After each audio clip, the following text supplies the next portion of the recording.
I just really enjoy adding value and giving practical tools to people that they can immediately use in their lives to make their lives easier. Have you ever been in a leadership position or any other position that you've held and just felt like you've been stuck? What kinds of feelings come up when you think about that situation?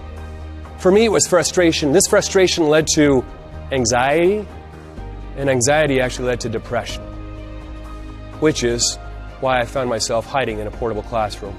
You know, a lot of my background comes from the John Maxwell leadership team. I learned a lot of stuff from John Maxwell.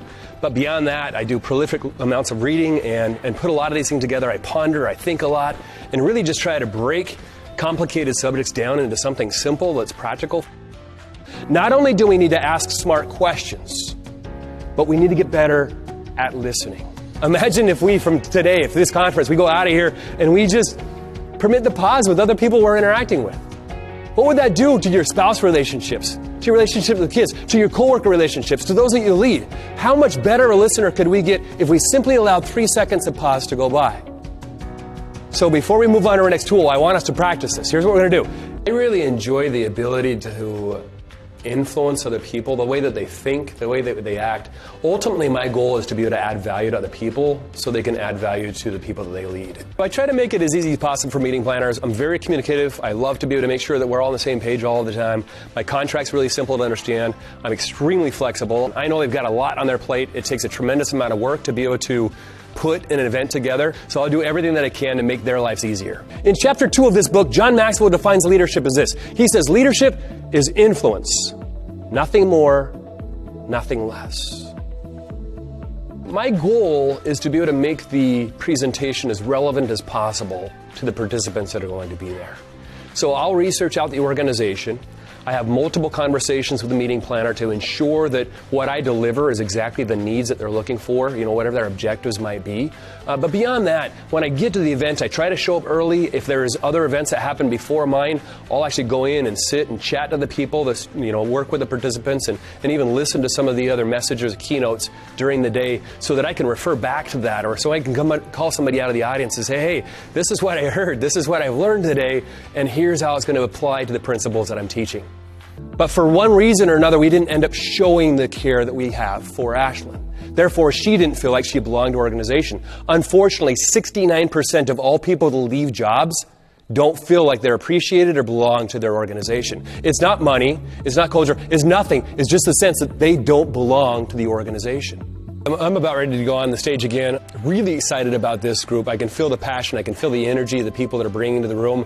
That to me is really important. I love to be able to come to audiences that are just hungry to be able to get tools. This particular one's going to be giving strategies and support to middle-level leaders. These are some of the hardest workers we have, and so I'm really excited to be able to just kind of go out, have a little fun with them, and give to them some strategies and tools to make their life a little bit easier. I'd take some time to create a memo to celebrate an accomplishment of one of our staff members. I'd go out and buy gift cards. I'd get coffee. I do all sorts of different things in order to show crap to my staff. And this one little trick, this one little tool started to transform the entire culture of our school. So I ask you all right now, who do you need to give more of a crap to? I loved it. It was just eye-opening. Very outgoing, very inspirational. He was awesome, man. He was great. Excellent. It was wonderful.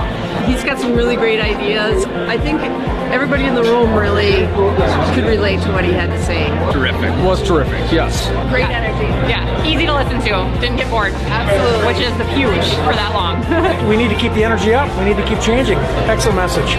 Just like many of us, Victor says, well, I guess I have to do that. He goes, he searches a couple spots, and he actually finds a wrench.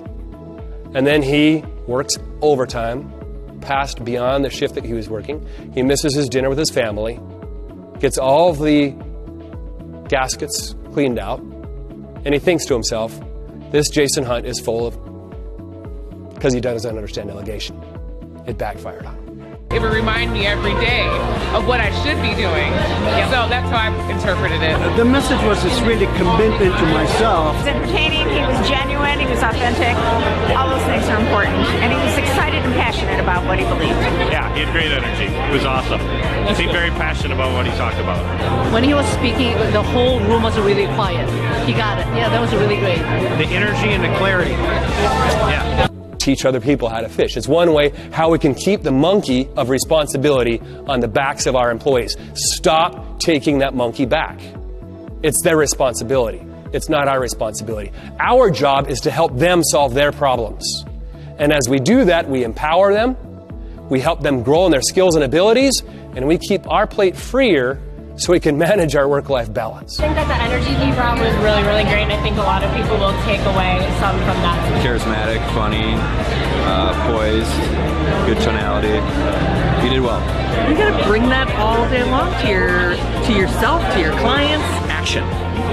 Create the action. It was cool. Thought he was fantastic. Good command of his material. Yeah.